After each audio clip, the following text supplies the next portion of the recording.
Humarap na sa Senado ang umano'y drug lord na si Kerwin Espinosa. Idinetalye niya ang lawak ng umano'y pagbibigay niya ng drug money na tinawag niyang SOP sa mga pulis at ilang pa umanong opisyal. Kabilang sa mga tinukoy ni Espinosa si Senadora Laila de Lima na binigyan daw niya ng umabot sa 8 milyong pisong drug money. Paunti-unti raw niya itong binigay sa driver bodyguard ng Senadora na si Ronnie Dayan noong 2015. Nakaharap pa raw ni Espinosa si De Lima at nakapagpa-picture pa siya kasama ang senadora. Mula sa Senado, nakatutok live si Jam Sisante. Jam. Mike, nakaharap ng drug lord na si Kerwin Espinosa sa Senado, si Senador Laila de Lima na nabigyan daw niya ng 8 milyong piso para sa kampanya nito sa pagkasenador. Naka-bulletproof vest, walang posas at napapaligiran ng pulis si Kerwin Espinosa nang humarap sa Senado sa unang pagkakataon. Gamit ang kanyang sinumpaang salaysay, ikinuwento ni Espinosa kung paano siya nagsimula sa pagbebenta ng shabu noong 2004. 3 pakete raw ito ng 0.8 grams ng shabu. Hanggang sa makilala raw niya sina Jeffrey Jaguar Diaz, Peter Ko at Peter Lim. Sila raw ang mga drug lord na supplier ni Espinosa ng mga drogang binenta sa Region 8. Sa lawak raw ng operasyon ni Espinosa, nagbigay na siya ng protection money sa mga pulis at ilang local official para protektahan siya at ang drug operation niya. At ang alam daw niyang pinakamataas na opisyal na binigyan niya ng pera, si dating Justice Secretary Laila de Lima na senador ngayon. Nakikinig si de Lima habang nagkukwento si Espinosa. August 2015 nang tawagan daw ni Albuera Police Chief Jovi Espinido si Espinosa para ilapit ang driver bodyguard ni de Lima na si Ronnie Dayan.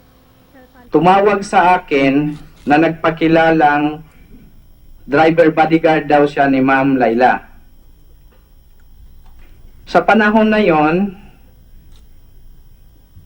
sa pagtawag niya, pinapasabi daw sa akin ni Ma'am Laila na kailangan ng pondo para sa 2016 eleksyon. Sabi ko sa driver bodyguard niya, pag-iisipan ko muna.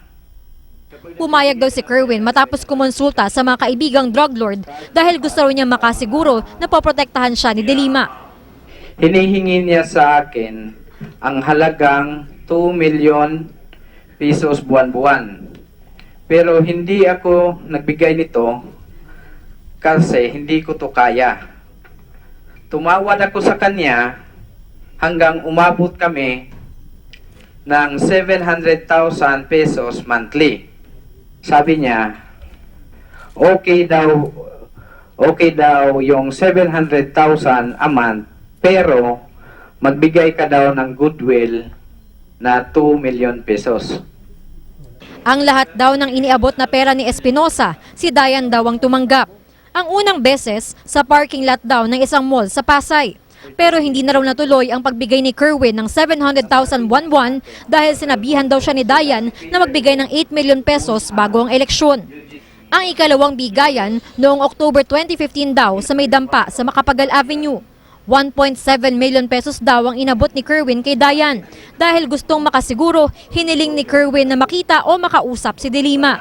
November 2015, sa Burnham Park sa Baguio, ibinigay ang ikatlong tranche na 2 million pesos. Doon din daw nakita ni Kerwin si de Lima kasama si Dayan.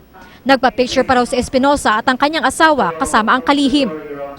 Sininyasan niya ako na lapit. So nung lumapit ako, sabi niya sa akin, nang narinig ko siya, sabi niya ni Ma'am, Ma'am, si Batman. So yun, yung mangulang, tumingin ako kay Ma'am Laila. Nung pagtingin ko kay Ma'am Laila, yung mangulang siya sa akin. Tinawag ko yung asawa ko, Ma, halika, pa-picture tayo ni Ma'am Laila. So nagpa-picture kami kay Ma'am Laila. Pagkatapos noon, nagpa-picture kami. Pagtapos ng picture, nag-shake hands ako sa kanya at nag-ano ako ng thank you, ma'am.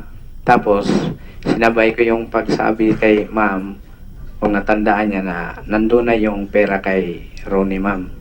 Ang huling abot daw na 2.3 million pesos noong February 2016 sa parking lot muli ng mall sa Pasay.